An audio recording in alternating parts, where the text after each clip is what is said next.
नमस्कार, आप देख रहे हैं आज तक। आपके साथ मैं हूं सईद अंसारी। स्वागत है आपका खबरदार। उत्तर प्रदेश के मुख्यमंत्री योगी आदित्यनाथ ने आज यूपी के अपराधियों को अंतिम अल्टीमेटम दे दिया। गोरखपुर में आज योगी आदित्यनाथ ने जिस अंदाज में अपराधियों के नाम चेतावनी जारी की, उससे यह साफ हो गया कि यूपी को गुंडा मुक्त करना योगी के एजेंडे में पहले नंबर पर है।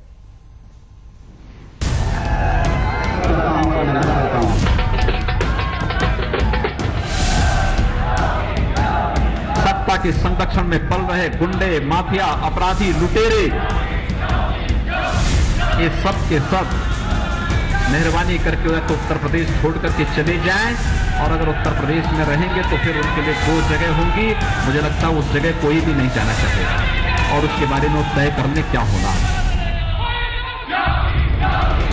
ये यूपी के गुंडों के नाम योगी आदित्यनाथ का सीधा पैगाम है। यूपी में रहना है तो अपराध छोड़ना होगा। यूपी को गुंडा मुक्त करने के योगी के इस प्रण से यह भी साफ है कि उनकी सरकार की प्राथमिकता लिस्ट में कानून व्यवस्था पहले नंबर पर है। आगरा में 35 लाख की लूट होती है।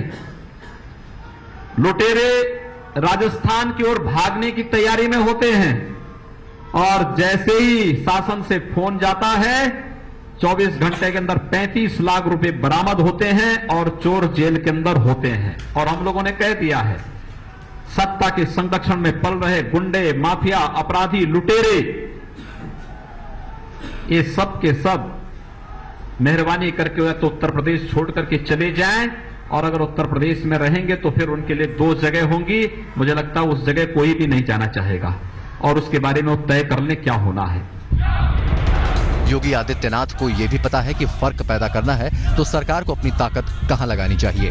अखिलेश की लुटिया लॉ एंड ऑर्डर के सवाल पर डूबी थी। ये योगी आदित्यनाथ के लिए बड़ा सबक है। इसलिए शपथ लेते ही वो सबसे पहले उस एसिड विक्टिम से मिले जिसे उनकी सरकार की नाक के नीचे तेजाब पिलाकर मारने की कोशिश हुई। अभी रायबरेली में जो घटना घटित हुई, सबने बिल्कुल पुराने ढर्रे पे चलने का प्रयास किया। मैं स्वयं केजीएमयू में गया और उस पीड़ित को देख करके प्रशासन को मैंने समय दिया कि 2 घंटे 3 घंटे के अंदर कार्रवाई नहीं होती है तो फिर आप लोग अपनी तैयारी करें।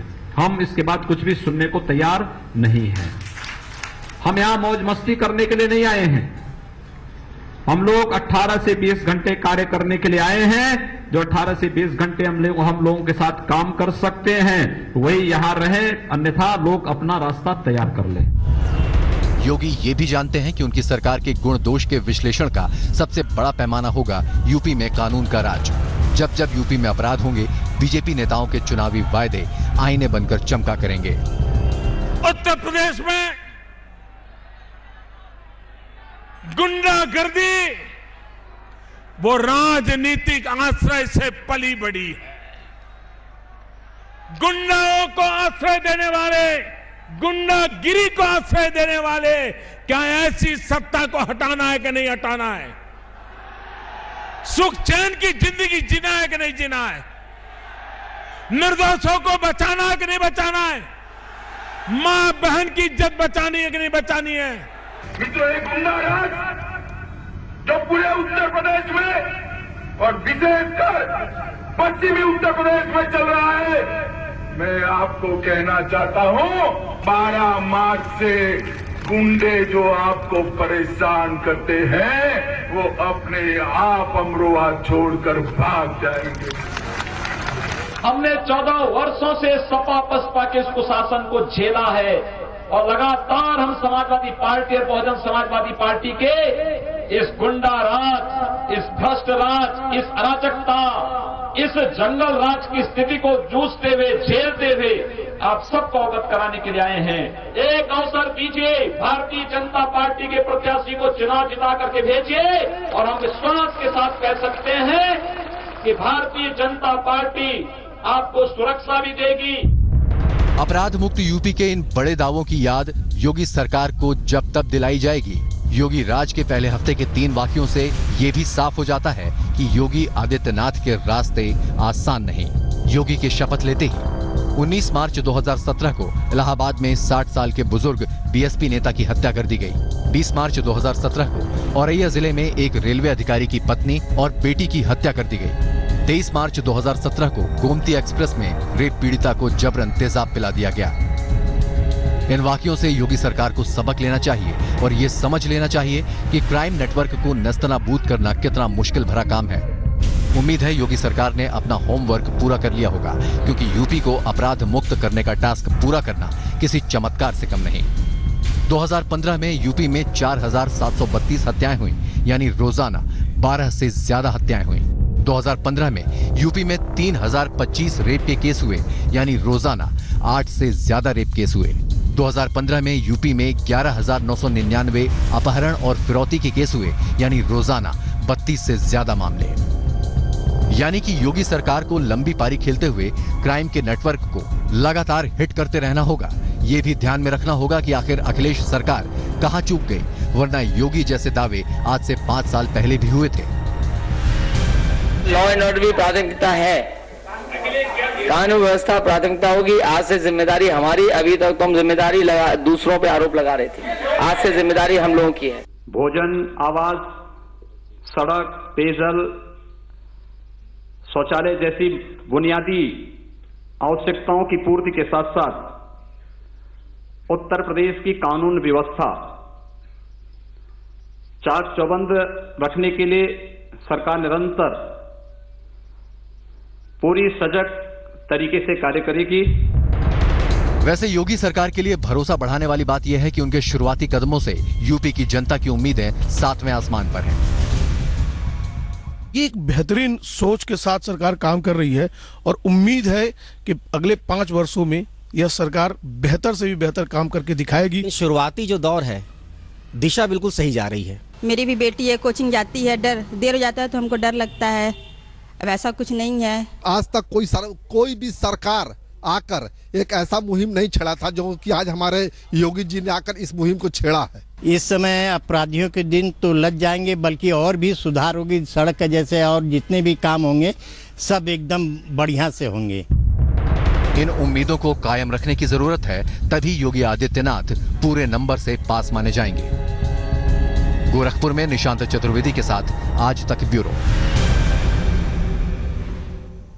यूपी के फर्रुखाबाद की जेल से आज योगी आदित्यनाथ को परेशान करने वाली खबर आई। यहां की जेल में बेकाबू कैदियों ने जमकर तोड़फोड़ की, आगजनी की और जेलर को पीटकर घायल कर दिया। इस वाकये से यह साफ हुआ है कि उत्तर प्रदेश को अपराध मुक्त करने के लिए योगी सरकार को कई मोर्चों पर बहुत मेहनत करनी पड़ेगी। जेल से निकलती आग की लपटें, काल कोठरी से निकलता काला धुआं, जेल की छत पर उपद्रवी कैदियों का जमावड़ा, कैदियों के हाथ में ईंट और पत्थर, जेल अधीक्षक के सिर से निकलता खून। यूपी के नए सीएम योगी आदित्यनाथ को ये तस्वीरें अच्छी नहीं लगी होंगी। यूपी को अपराध मुक्त करने के उनके दावे के दौरान ही फर्रुखाबाद की जेल में कानून व्यवस्था पर सवाल उठाने वाला वाकया हो गया। पूरी कहानी जरा विस्तार से समझिए। फर्रुखाबाद की फतेहगढ़ जेल में बंद कैदी इसलिए आग बबूला है क्योंकि इनका आरोप है कि उनके एक बीमार साथी यानी एक दूसरे कैदी का इलाज जेल प्रशासन नहीं करा रहा है। मामला उस वक्त बेकाबू हो गया जब सुबह 10 बजे जेल में बंद अपराधियों ने हंगामा शुरू कर दिया।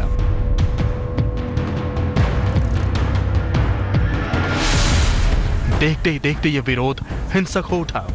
पहले कैदियों ने पथराव शुरू किया और बाद में उन्होंने खाने के भंडार में ही आग लगा दी। उसमें लगा प्रथम दृष्टया लगा कि 4 सिपाहियों के कारण और जेलर के कारण ऐसी दिक्कत है, तो जेलर को तुरंत निलंबित कर दिया। क्या दिक्कत क्या थी सर जेलर से?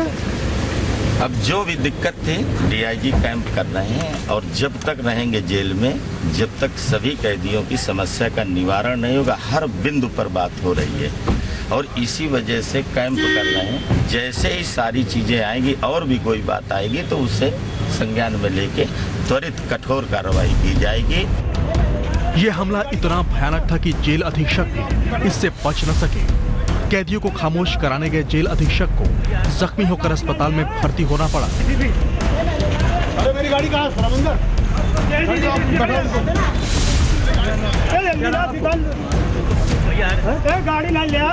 एक और सरकारी अफसर को भी हमले में चोट खानी पड़ी।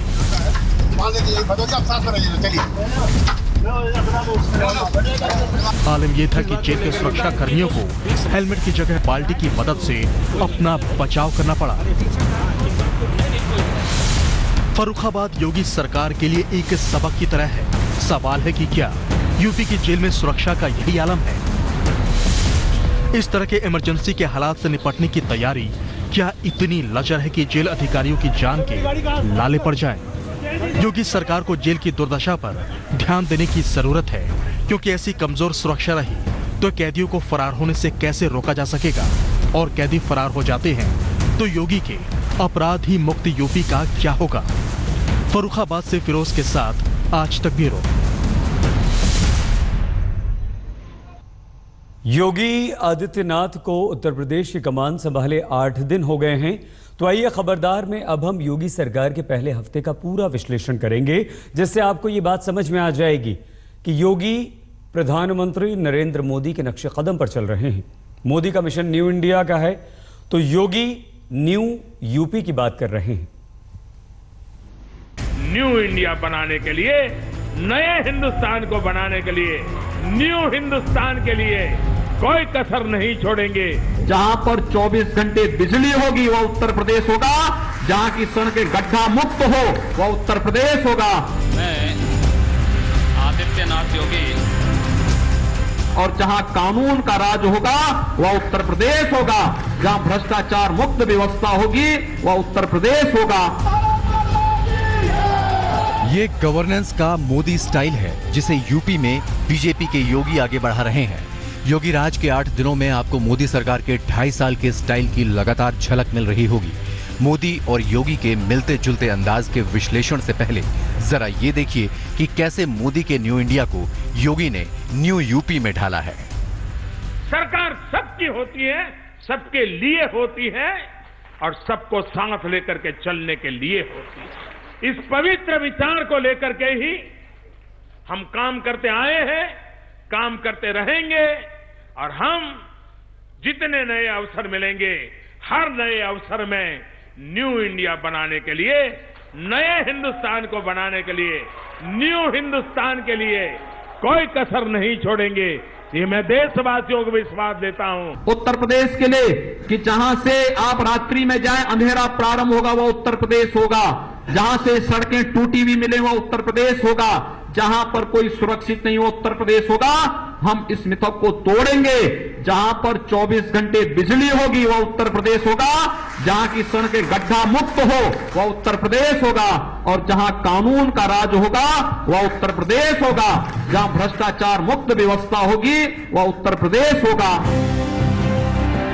योगी और मोदी की ये पार्टनरशिप बेहद दिलचस्प होने वाली है। दोनों पारिवारिक जिम्मेदारियों से मुक्त हैं, आक्रामक और असरदार बोलने वाले हैं। दोनों के काम करने का सलीका मिलता जुलता है। कठोर परिश्रम से, त्याग तपस्या से, सार्वजनिक जीवन की मर्यादाओं का पालन करते हुए लक्षावधि लोगों ने 4-4 पीढ़ी तक अखंड एक निष्ठ पुरुषार्थ करके आज यहां हम पहुंचे हैं। हम लोग 18 से 20 घंटे कार्य करने के लिए आए हैं। जो 18 से 20 घंटे हम लोगों के साथ काम कर सकते हैं वही यहां रहे, अन्यथा लोग अपना रास्ता तैयार कर ले। योगी ने शायद ठान ली है जो लकीर मोदी ने गढ़ी उसी पर आगे बढ़ने की। इसलिए योगी सरकार की शुरुआत सरकारी दफ्तरों के स्वच्छता अभियान से हुई, उसी तरह जैसे सत्ता में आते ही मोदी ने झाड़ू थामा था। मोदी में योगी की झलक कल आपने गोरखपुर में भी देखी, जब योगी ने 25 मिनट के भाषण में 14 बार मोदी का जिक्र किया। इस देश के प्रधानमंत्री आदरणीय श्री नरेंद्र मोदी जी, देश के यशस्वी प्रधानमंत्री के रूप में माननीय श्री नरेंद्र मोदी जी का, माननीय श्री नरेंद्र मोदी जी के नेतृत्व की सरकार की राह पर, आदरणीय नरेंद्र मोदी जी के नेतृत्व की सरकार बनने के बाद भारत के यशस्वी प्रधानमंत्री आदरणीय श्री नरेंद्र मोदी जी। मोदी के न्यू इंडिया की तर्ज पर योगी न्यू यूपी का वादा कर रहे हैं। वो यूपी जो भय भ्रष्टाचार मुक्त होगा, जहां की सड़कें गड्ढा मुक्त होंगी, जहां के घर अंधकार मुक्त होंगे। हम लोग तय कर रहे हैं बिजली आपको भरपूर मिले। गोरखपुर में तो परिवर्तन हो गया होगा बिजली में, और बाकी अन्य जगह भी परिवर्तन दिखाई देगा। आप निश्चिंत रहिए, हर जगह दिखाई देगा। जितने इस प्रकार के लोग थे जो चोरी करवाते थे, चोरी करते थे और फिर अपना घर भरते थे, उन सब की एक एक करके छुट्टी हो रही है, सब जाएंगे घर। हम लोगों ने तय किया है कि 15 जून तक गड्ढा मुक्त सड़कें हो जाएं प्रदेश के अंदर। योगी के न्यू यूपी में नए वर्क कल्चर का भी वादा है। मैं आप सबको इस बात के लिए आश्वस्त करता हूं कि आप देखेंगे कि 2 महीने के अंदर हम उत्तर प्रदेश के अंदर एक ऐसी स्थिति पैदा करेंगे कि उत्तर प्रदेश की आम जनमानस को लगने लग जाएगा कि सरकार कैसे चलती है और कैसे चलनी चाहिए। योगी का न्यू यूपी मोदी के न्यू इंडिया के लिए भी जरूरी है, क्योंकि 2 साल बाद लोकसभा का चुनाव होना है। यूपी में योगी सरकार को मिला एक नंबर मोदी सरकार के स्कोर में बढ़ोतरी करेगा। मात्र 2 वर्ष के अंदर ही लोकसभा चुनाव के लिए जाना है। लोकसभा चुनाव में हमारा प्रदर्शन पिछली बार से बेहतर हो, उसकी गुंजाइश अभी है, और इस देश से अभी से प्राण प्रण से लग करके कार्य करना होगा। निशांत चतुर्वेदी, गोरखपुर, आज तक। योगी आदित्यनाथ के गोरखपुर दौरे का आज अंतिम दिन था।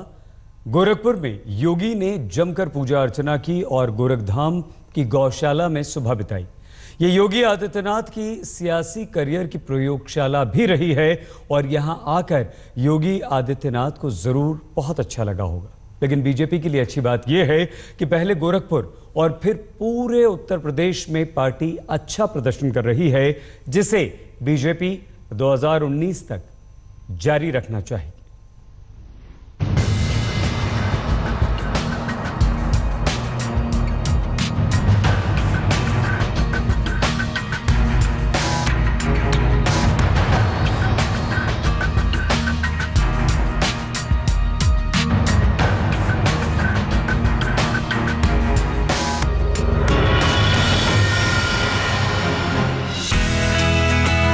गोरखपुर की यह सुबह योगी आदित्यनाथ को खूब भाती रही है।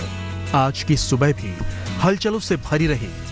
योगी आदित्यनाथ ने गोरखधाम के इस परिसर में मंदिरों की परिक्रमा की, आरती की, भक्ति की और चरणामृत प्रसाद लिया। बाबा गोरखनाथ मंदिर के बाहर हम खड़े हैं और ये इस वक्त मेरी घड़ी में करीब 3:15 हो चुके हैं। कहते हैं कि योगी आदित्यनाथ जी सुबह 3 साढ़े 3 बजे के बीच में उठ जाते हैं। ये उनकी पहली सुबह है मुख्यमंत्री बनने के बाद गोरखपुर के बाबा गोरखनाथ मंदिर में। जो तस्वीरें आपके सामने हैं इस वक्त योगी आदित्यनाथ जी पहली सुबह गोरखपुर में दर्शन करने आते हुए और यहाँ पर गोरखनाथ मंदिर के दर्शन करते हुए योगी आदित्यनाथ जी। और ये जो तस्वीरें हम आपको दिखा रहे हैं ये पहली सुबह जो है मुख्यमंत्री बनने के बाद गोरखपुर में, और वहां पर ये दर्शन करते हुए बाबा गोरखनाथ के। योगी आदित्यनाथ का ये डेली रूटीन है। सुबह 4 बजे उठ जाना और फिर एक मंदिर जाकर पूजा आराधना करना। लखनऊ में संन्यास धर्म पर सियासी आचरण हावी रहेगा, इसलिए योगी ने आज पूरे विधि विधान से सारे आध्यात्मिक कार्य निपटाए।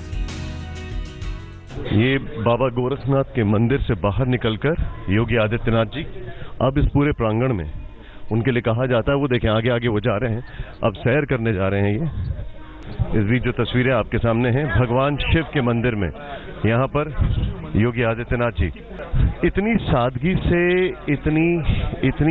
से इतनी तन्मयता से शायद ही किसी ने कभी किसी मुख्यमंत्री को पूजा करते हुए देखा होगा। लेकिन कौन, खुद भी तो ये संत हैं, इसी वजह से ये सादगी और तन्मयता साफ दिखाई देती है। गोरखधाम की गौशाला की गायों को चारा खिलाना योगी आदित्यनाथ को खूब पसंद है। आज की सुबह उन्होंने इसी गौशाला में बिताई। ये है योगी आदित्यनाथ की किस तरीके से यहाँ पर गौशाला में वो मौजूद है। 2 एकड़ की गौशाला है और यहाँ पर करीब 400 गाय मौजूद हैं। योगी आदित्यनाथ जी के लिए कहा यह जाता है कि वो सबसे पहले गौशाला आते हैं और उसके बाद खुद जो है अन्न ग्रहण करते हैं। मतलब उसके पास ही सुबह का नाश्ता करते हैं, पहले वो गाय को खिलाते हैं और फिर ये आते हैं। 2 एकड़ के इलाके में ये गौशाला मौजूद है। और आपको ये भी बता दें कि योगी आदित्यनाथ किस तरीके से यहाँ पर देखें, वहाँ पर एक एक बछड़े, एक एक गाय के साथ वो देखते हैं, उस सबका ध्यान रखते हैं। योगी आदित्यनाथ ने अपना दोपहर पार्टी वर्कर और नेताओं के साथ बिताया। ये वो लोग हैं जिन्होंने योगी के सियासी करियर को ऊंचाइयों तक पहुंचाने में कंधे से कंधा मिलाकर साथ दिया। अब हमारी ज्यादा जिम्मेदारी हो गई है कि जिस आशा और आकांक्षा के साथ उत्तर प्रदेश की जनता ने हमें अपना समर्थन दिया, उन अपेक्षाओं पर खरा उतरने के लिए जिस जवाबदेही के साथ हम सबको कार्य करना है, उस पारी की शुरुआत हो चुकी है।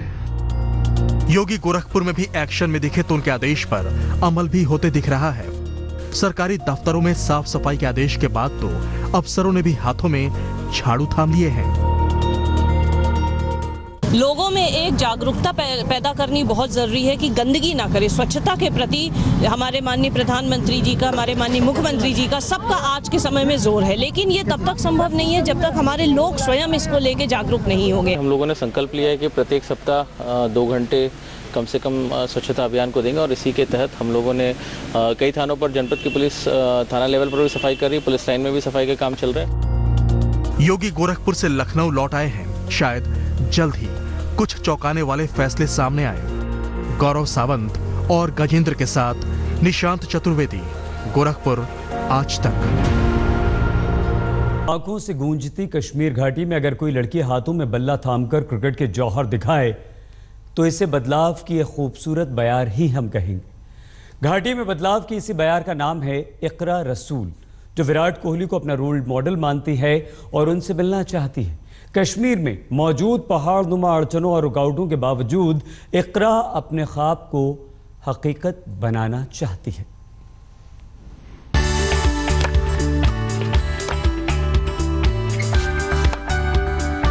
एक चीज मतलब रिक्वेस्ट करती हूँ आपसे कि मेरे को विराट कोहली से मिलवाइए। मुझे भी बहुत शौक है इंडियन टीम में सिलेक्ट करने का।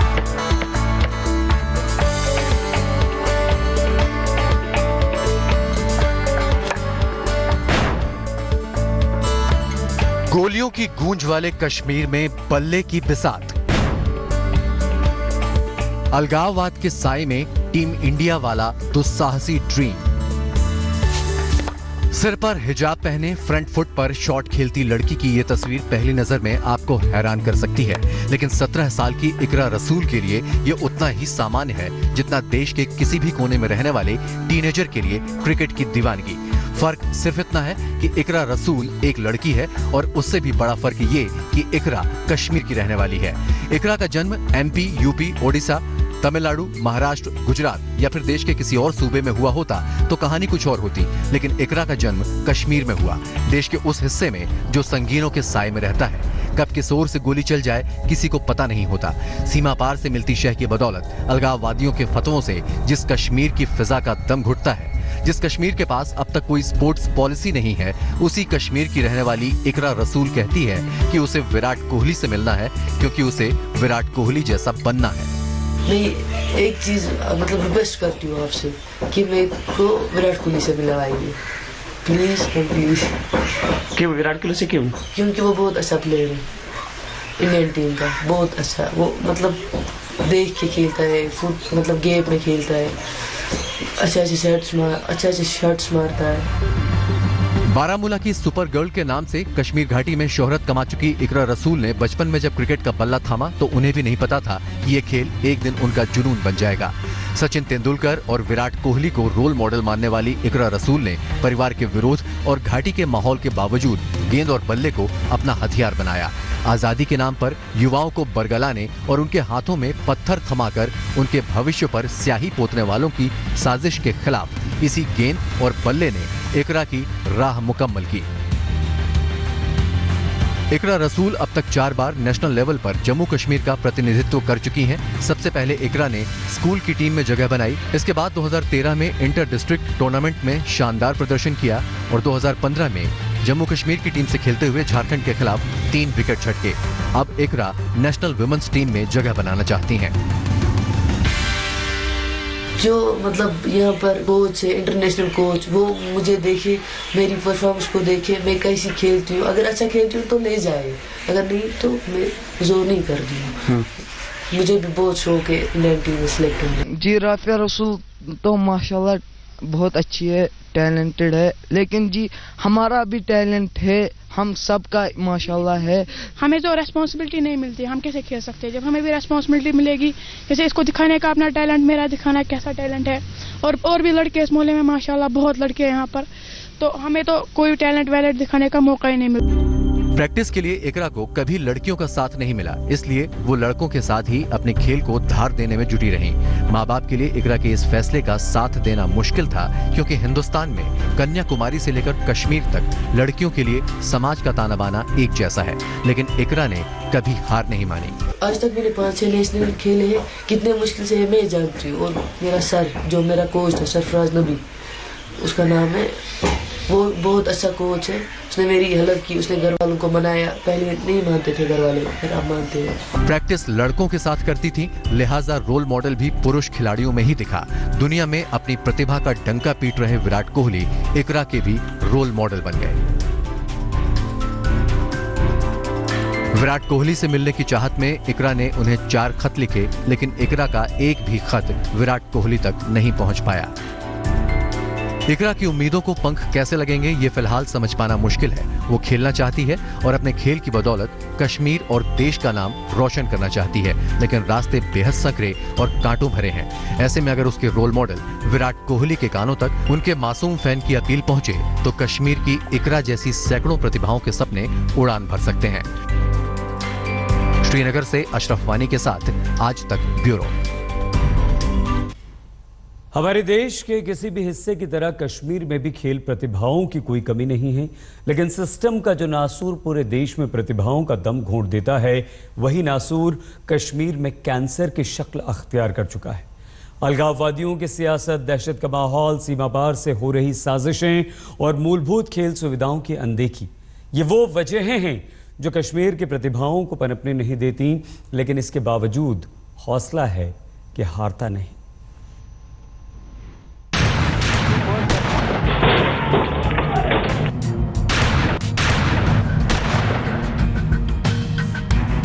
गोलियों और आतंकी साजिशों से छलनी हुए कश्मीर में खेलों की बदहाली की कहानी नई नहीं है। इससे पहले 8 साल की Kashmiri kick boxing champion Tajamul Islam के जरिए भी दुनिया ने कश्मीर की बर्बादी की कहानी सुनी थी।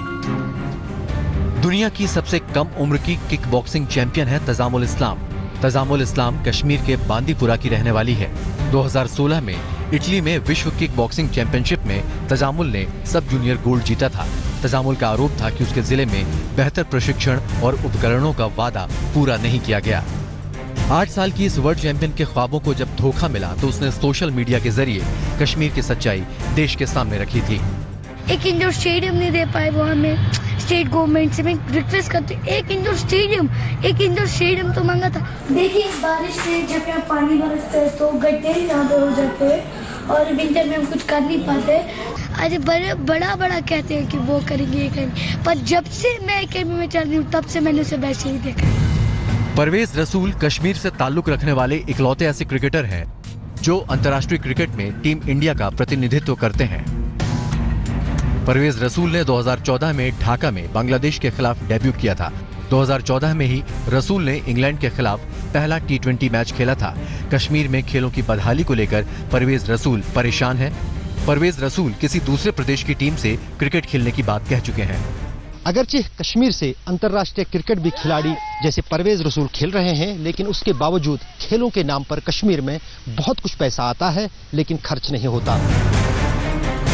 हालांकि रसूल अपने एक वीडियो को लेकर विवादों में भी आ चुके हैं, जिसमें वो इंग्लैंड के खिलाफ T20 मैच में राष्ट्रगान के दौरान च्युइंगम चबाते हुए दिखाई दिए थे।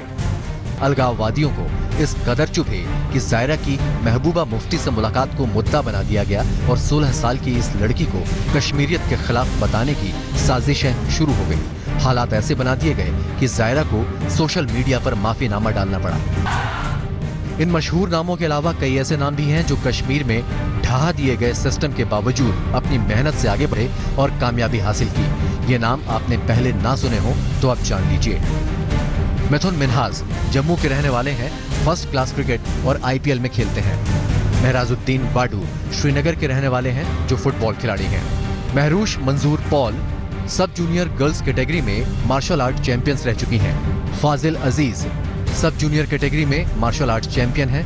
अनूश सलाम डार जूनियर कैटेगरी में मार्शल आर्ट्स चैंपियन है। ये किस्मत की बात है, और मगर यहाँ से अगर हम एक चीज देखें, यहाँ से ट्रायल्स के लिए हमें मौका यहाँ से नहीं दिया जाता है। सरकार जो बोलती है इतने करोड़ों पैसे आएंगे खेलों को बढ़ावा देने के लिए, आपको नहीं लगता है कि वो बढ़ावा मिल रहा है जमीन पर? हमें तो यहाँ ये पार्क वैसी है, यहाँ डेड पिच कुछ नहीं, इसकी यहाँ फैसिलिटी में कुछ नहीं मिला है। यहाँ इसकी ठीक इस पार्क को ठीक करते हैं मगर नहीं। नाम इनके अलावा और भी हैं और भी हो सकते हैं। जरूरत है बस सिस्टम को वो मजबूती देने की जो अकेला चना वाली कहावत की कहानी खत्म कर सके और चैंपियंस पैदा करने की प्रथा शुरू कर सके। वो सिस्टम जो इतने रोल मॉडल्स पैदा होने का मौका दे कि अलगाववादियों को अपने बिलों में कैद होने के सिवाय कोई रास्ता न बचे। ऐसी ही एक छोटी सी लेकिन मजबूत कोशिश हुई है जम्मू कश्मीर पुलिस की तरफ से, जो इकरा रसूल के ख्वाबों को उड़ान देने के लिए आगे आई है। लेकिन असल जरूरत है ऐसी लाखों करोड़ों कोशिशों की। कश्मीर में अलग अलग जगहों पर खेल सुविधाओं को लेकर जो सुविधाएं हैं उनका अंदाजा यहाँ पर लगाया जा सकता है। ये शहर के बीचों बीच एक पार्क है और यहीं पर बच्चे चाहे क्रिकेट खेलना हो या कोई और खेल तो इस तरह की पार्कों में खेलते हैं। और वहां पर भी इतने सारे गड्ढे और इतने सारे कचरे से भरे होते हैं ये मैदान, जहां पर खेलना क्या रहना भी काफी मुश्किल हो जाता है। कुछ ही दिन पहले कश्मीर में junior kick boxing champion Tajamul Islam ने अपनी शिकायत जो है फेसबुक पर सामने लाई थी, लेकिन उसके बावजूद सरकार की तरफ से आश्वासन तो मिला लेकिन जमीन पर कुछ नहीं हुआ। कैमरामैन रूफ अहमद के साथ अशरफ आनी, श्रीनगर, आज तक। शिवसेना के सैंडलमार सांसद रविंद्र गायकवाड़ अचानक से लापता हो गए हैं, लेकिन उनकी करतूतों की पोल खोलती एयर इंडिया की वो एयर होस्टेस सामने आ गई हैं जिन्होंने फ्लाइट में झगड़े के दौरान सांसद महोदय को समझाने बुझाने की कोशिश की थी। कुछ कहना चाहोगे क्या सर? सर प्रतिक्रिया दीजिए, अपने आप में बहुत गंभीर होता है। बात करेंगे ना, आप चेस क्यों करना चाहते हो? आप फेंक देंगे सर, मर्डर केस हो जाएगा ना सर। एयर इंडिया की फ्लाइट में बुजुर्ग क्रू मेंबर पर सैंडल बरसाकर बेशर्मी से उसका बखान करने वाले शिवसेना सांसद रविंद्र गायकवाड़ इस वक्त लापता हो चुके हैं। जब देश भर की एयरलाइंस ने उनका बॉयकॉट कर दिया तो साहब रेल पर चढ़कर दिल्ली से मुंबई के लिए रवाना हुए, लेकिन पहले ही उतरकर कहीं गायब हो गए। अपनी शर्मनाक हरकत की शेखी बघारने वाले सांसद पर शायद कार्रवाई का डर हावी हो गया है। हालांकि शिवसेना के MP का तो पता नहीं चला। उधर सांसद रविंद्र गायकवाड़ के भाई जितेंद्र शिंदे का कहना है कि पहले उनके भाई उस्मानाबाद आने वाले थे, लेकिन अब उनका प्लान बदल गया है। हालांकि वो कहां है इसकी जानकारी उन्हें भी नहीं है। अभी उन्होंने बोला कि उनका प्रोग्राम चेंज हो गया, तो सबको बोल दो कि भाई मैं आ जाना मुमकिन नहीं है और अब असुविधा हो रही है, तो उसके लिए उन्होंने माफी चाहिए कि भाई सबको असुविधा हो रही है। मैं बात करता हूँ, चलो। MP रविंद्र पर कानून की तलवार लटक रही है। मुमकिन है ऐसे में सांसद महोदय जरूर कानून की काट खोज रहे होंगे। आज तक ब्यूरो। इस बुलेटिन में फिलहाल इतना ही। अपना बहुत ख्याल रखिएगा।